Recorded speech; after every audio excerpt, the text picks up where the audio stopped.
নমস্কাৰ বন্ধু বান্ধৱীসকল, কি খবৰ? আহক আজি আমি ৰৈ ৰৈ বিনালে চাব যাওঁ আৰু আপোনালোকো আহক।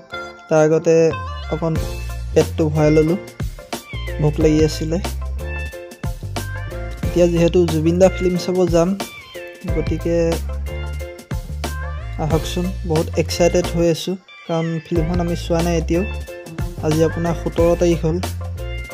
আজি 17 দিন আমি টিকেট পোৱাই নাছিলোঁ।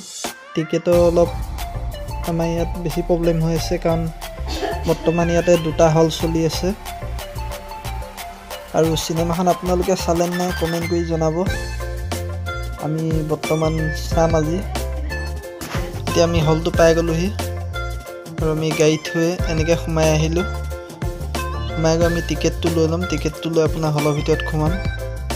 ইয়াতে আপোনাৰ ভিডিঅ' কৰিব হাক দিছে আৰু আপোনালোককো কৈছোঁ, পাইৰেচি নিচিনা ভিডিঅ' নকৰিব। কাৰণ জুবিন দাৰ এটা সপোন আছিলে এই ফিল্মখনক লৈ।